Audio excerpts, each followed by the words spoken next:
partager, c'est comment s'allier avec une parole prophétique pour voir son accomplissement. Je trouve personnellement que c'est un sujet qui est très intéressant. Je ne sais pas pour vous, mais souvent on a tendance à penser que les plus grandes prophéties qu'on peut recevoir, c'est celles où est-ce qu'un homme ou une femme qui vont commencer à nous donner notre date de naissance ou notre adresse sans savoir, puis on est épaté, on se dit « Wow, c'est vraiment Dieu qui a parlé ». Mais ce matin, moi, j'aimerais vous dire que la plus grande parole prophétique que l'on peut recevoir en tant qu'enfant de Dieu, c'est celle qu'on reçoit au fond de notre cœur, de la part de Dieu, à l'insu de tous, celle qu'on reçoit tout doucement. Pourquoi je crois que c'est la plus grande? C'est parce que c'est elle qui demande le plus de foi à croire et à se positionner aussi pour recevoir, hein? Parce qu'on sait que c'est cette parole-là que l'ennemi parfois essaie de compromettre, essaie de venir mettre des doutes pour nous empêcher de voir cette parole-là. Mais je sais que Dieu nous parle à tous et à chacun. C'est son désir. C'est pour ça que dans la parole de Dieu, ça nous exhorte à aspirer au don de prophétie plus que tout autre don. Parce que c'est le don qui nous permet d'entendre Dieu nous parler, puis c'est le rôle du Saint-Esprit aussi de nous révéler le cœur de Dieu. Et il nous révèle souvent au fond de notre cœur, à travers de notre pensée, ça vient tout doucement comme ça et ça prend de la foi pour y croire, pour le recevoir et se positionner.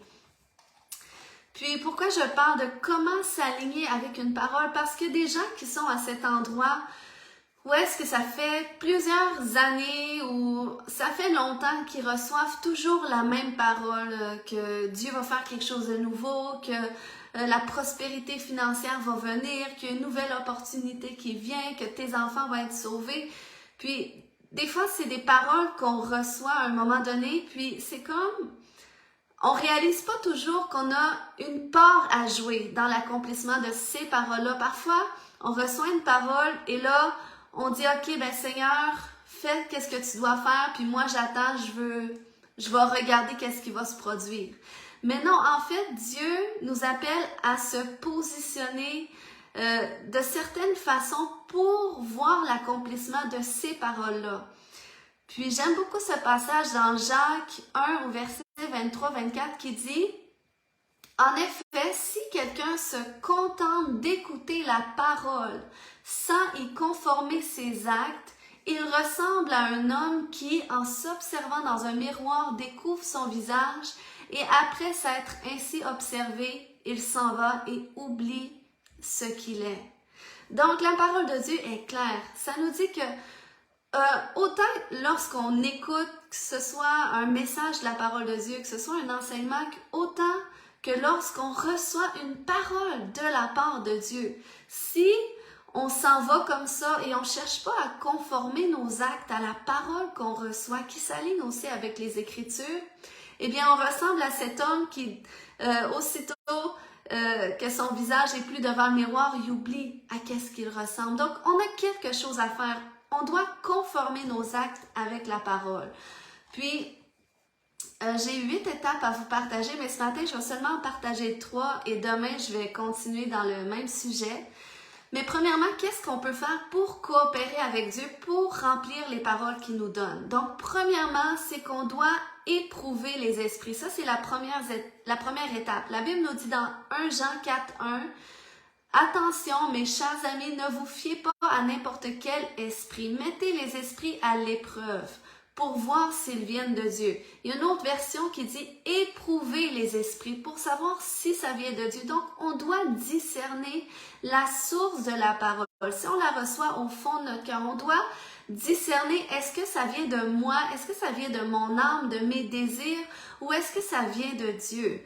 Hein? Lorsque ça vient d'une personne, est-ce que ça vient de cette personne-là? Est-ce que ça vient de son âme à elle? Ou est-ce que ça vient vraiment de Dieu? Et pour ça, comment est-ce qu'on peut éprouver la parole qu'on reçoit, éprouver l'esprit qui est derrière la parole? Eh bien, premièrement, c'est en sachant que Dieu ne contredira jamais sa parole. Ça n'ira jamais à l'encontre de la parole de Dieu. Donc, si tu reçois dans ton cœur ou quelqu'un te dit, par exemple, de quitter ton mari ou ta femme, eh bien, ça ne vient pas de Dieu, probablement. À moins qu'il y ait un cas d'adultère ou d'abus, comme la Bible nous montre. Mais sinon, même si ton mari ou ta femme n'est pas croyante, même si tu vis un impasse, la parole de Dieu nous dit que le mari ou la femme non croyante est sanctifié par le mari ou la femme croyant. Donc, c'est pour ça que Dieu ne contredit jamais sa parole. Ensuite, la parole que tu reçois, est-ce qu'elle te donne la paix dans ton cœur? Quand on reçoit une parole qui vient de la part de Dieu, la Bible nous dit dans 1 Corinthiens 14:3 que celui qui prophétise parle aux hommes pour l'édification, l'exhortation et la consolation. Donc, c'est les 3 éléments que doivent produire une parole prophétique. Ça doit édifier, ça doit exhorter, ça doit consoler. Même une parole qui sert à nous rediriger ou à nous reprendre. Elle est là pour nous consoler, pour amener une consolation. Moi, je sais que lorsque Dieu me parle dans le fond de mon cœur, même si Dieu me reprend sur quelque chose, soit un comportement, ou si Dieu veut me réaligner, je sais que ça va toujours être dans l'amour. Ça ne sera jamais condamnatoire, ou ça ne va pas susciter de l'insécurité ou de l'oppression à l'intérieur de moi. Lorsque Dieu me parle, ça me fait du bien. Et c'est la même chose lorsque Dieu te parle à travers quelqu'un. Si Dieu te parle à travers un prophète qui te dit « quitte ta famille, quitte ton église », puis que tu dois commencer à t'isoler, ça se peut que tu te sentes pas bien à l'intérieur de toi. Et c'est pour ça qu'on doit discerner, on doit éprouver les esprits. C'est pas parce que tu reçois une parole prophétique que c'est nécessairement de Dieu. Donc la parole qui vient de Dieu donne la paix. Tu te sens bien, même si tu ne sais pas nécessairement comment Dieu va le faire, eh bien, il y a une confiance qui vient dans ton cœur, il y a une conviction qui vient que ça vient de Dieu, puis il y a comme, ça débloque une foi pour voir l'accomplissement. Et lorsque c'est une parole qui vient de Dieu, souvent, dans la majorité des cas, Dieu va confirmer sa parole. Il va soit te donner un autre signe que c'est vraiment ça que Dieu veut que tu fasses, que c'est à ça que Dieu t'appelle, ou prépare-toi pour cette saison-là. Il va te donner des songes, il va te parler à travers quelqu'un, il va te parler à travers une prédication. Donc, on doit être sensible, on doit être alerte à la voix de Dieu. Il nous parle de différentes façons. Deuxièmement, qu'est-ce qu'on doit faire pour s'aligner avec la parole prophétique que Dieu nous donne? C'est qu'on doit se confier en Dieu pour voir l'accomplissement de la parole.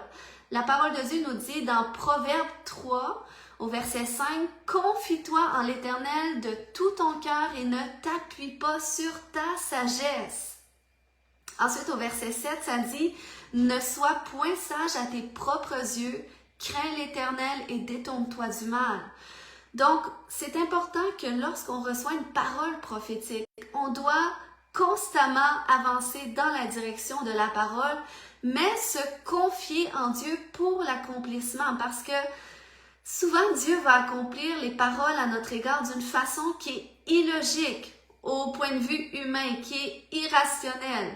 Donc c'est pour ça qu'on doit se confier en lui, on ne doit pas s'appuyer sur notre sagesse. Puis des fois, l'ennemi, il sait les paroles qu'on reçoit de Dieu aussi. Il y a une idée aussi de ce à quoi nous sommes appelés. Donc, c'est pour ça que même lui, des fois, il va envoyer sur notre route des opportunités qui vont ressembler à l'accomplissement de la parole que l'on a reçue de Dieu. Mais c'est pour ça que ça nous prend du discernement. Il faut qu'on s'appuie sur Dieu, qu'on se confie en Dieu. Moi, je sais combien de fois que j'aurais pu saisir une opportunité qui s'offrait à moi, puis qui semblait bon, qui semblait être le plan de Dieu parce que tout était attirant, c'était alléchant, mais j'ai pris un pas de recul, j'ai consulté Dieu, j'ai attendu, j'ai demandé à Dieu sa sagesse parce qu'il dit, si tu manques de sagesse, demande à Dieu la sagesse et il va te la donner. Et j'ai pas saisi l'opportunité finalement et Dieu m'a préservé de soit une chute que j'aurais pu faire ou soit que ça aurait pu me retarder dans l'accomplissement des véritables prophéties que Dieu a pour moi, du plan qu'il a pour moi.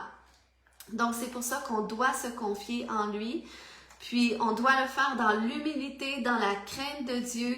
Puis, inquiétez-vous pas, quand ça va être l'opportunité de Dieu qui va venir, même si si vous n'êtes pas convaincu, Dieu va rendre les choses claires. Donc, on doit constamment se confier en lui.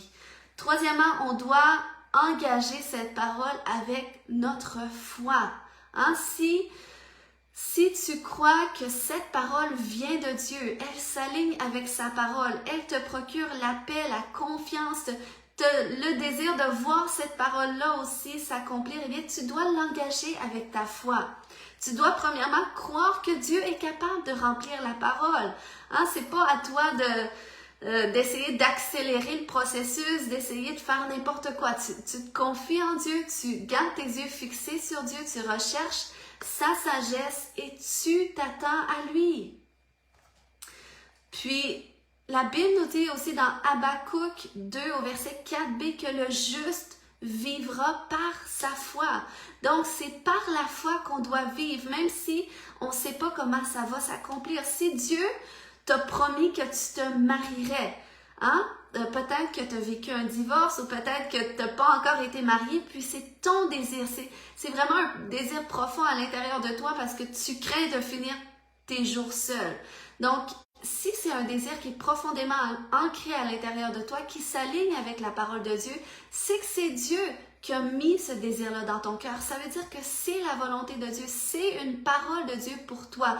C'est une prophétie qui est certaine, à laquelle tu peux t'accrocher de dire, écoute, la Bible dit qu'il n'est pas bon que l'homme soit seul, donc moi, je ne finirai pas mes jours seul. Même si j'ai l'impression que la prophétie tarde, je continue de l'engager avec ma foi. Je continue de m'attendre à l'accomplissement de cette parole. Et c'est ça, la foi place une attente sur Dieu. C'est pas une foi qui est immobile, mais c'est une foi qui est agissante, une foi qui est prête à saisir une opportunité qui va venir de Dieu. On a toujours le temps de consulter Dieu lorsqu'il y a une opportunité qui vient. C'est comme si Dieu a dit que tes enfants seraient sauvés.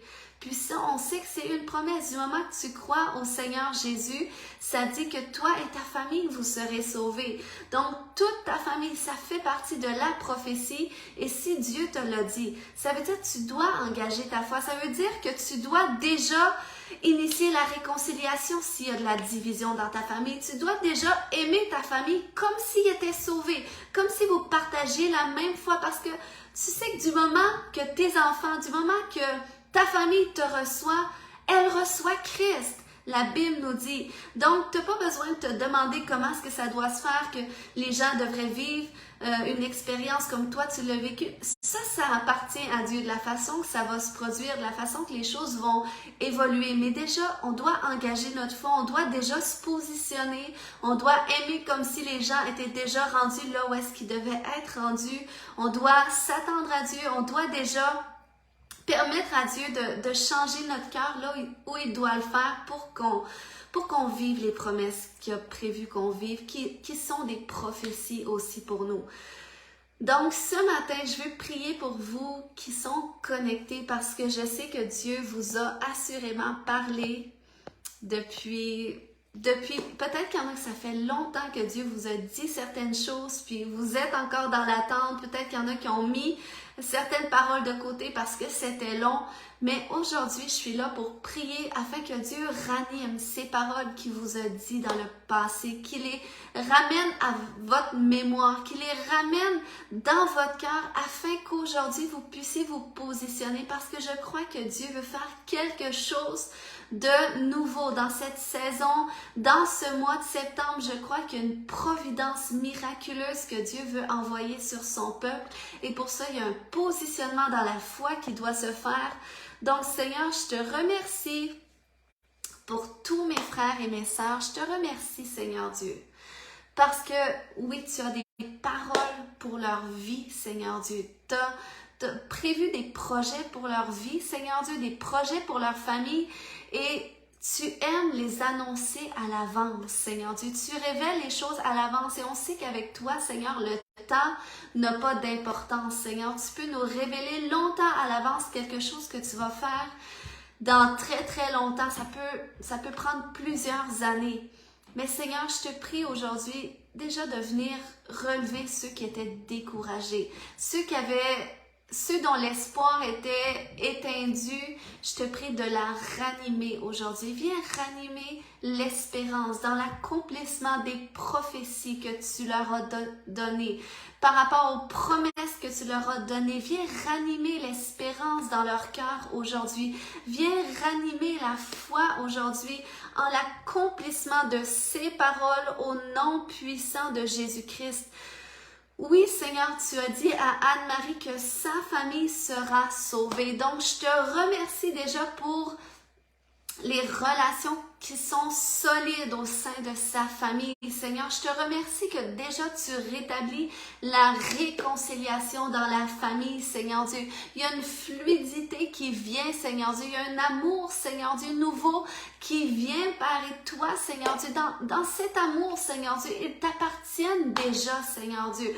Donc, c'est comme si, même Anne-Marie, tu l'appelles, Seigneur Dieu, à plus s'en faire avec ça, Seigneur Dieu, mais à fixer ses yeux au-devant d'elle, parce qu'il y a autre chose aussi que tu veux accomplir, même pour sa vie personnelle, Seigneur. Oui, Papa, tu veux la rajeunir comme l'aigle, Seigneur Dieu. Tu veux, Père, déjà, Seigneur, tu veux encore l'utiliser pour ton Église, Seigneur Dieu. Merci, Père, pour ce cœur d'intercesseur que tu lui as donné, pour ce feu pour la prière, Seigneur Dieu.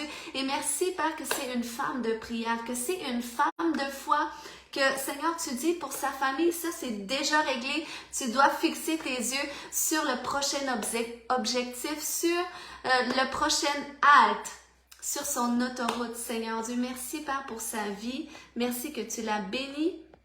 Je prie aussi pour Jacqueline. Dans le nom de Jésus, mets ta main sur ta tête, Jacqueline. On croit que les mains de Jésus sont sur ta tête aussi, à travers tes mains. Et dans le puissant nom de Jésus-Christ, mal de tête, je t'ordonne de sécher maintenant jusqu'à la racine.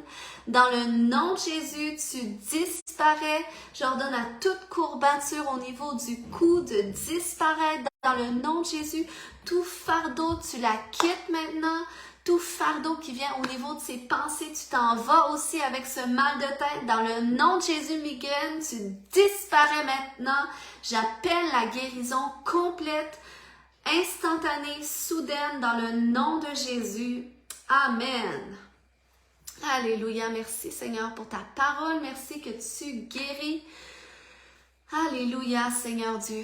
Alléluia. Attendez-vous à Dieu aujourd'hui parce que je sens que le Seigneur va ranimer ces paroles-là qu'il vous a données, dans lesquelles vous devez aujourd'hui vous aligner, que vous devez faire un pas de foi, dire « Ok, Seigneur, là, c'est le temps pour l'accomplissement, c'est le temps que tu m'appelles à faire quelque chose de nouveau, puis je veux me joindre à toi, Seigneur Dieu, je veux me joindre en unité avec toi, puis je veux m'attendre à toi. » Alléluia, merci Seigneur, merci pour la vie de mes frères et mes sœurs. Seigneur, viens les rafraîchir aujourd'hui par ta présence. Je prie, Seigneur, pour la guérison de tous ceux qui sont malades au nom de Jésus, tous ceux qui ont des courbatures dans leur corps au nom de Jésus, courbatures, je vous ordonne de disparaître. Maintenant, j'appelle la guérison, j'appelle la fluidité dans les mouvements, bougez dans la foi, positionnez-vous. Alléluia. Seigneur, je te remercie pour Catherine Lavigne. Je te remercie pour ses enfants, Seigneur Dieu. Ces enfants, Père, qui sont épanouis, qui sont sauvés, Père. Ces enfants, Seigneur Dieu, que tu visites. Je déclare, Père, que la dépression n'a pas d'emprise sur eux. Dans le nom de Jésus, ils reçoivent, Seigneur Dieu, la guérison.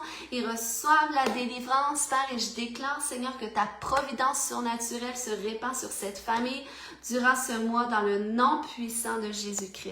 Alléluia.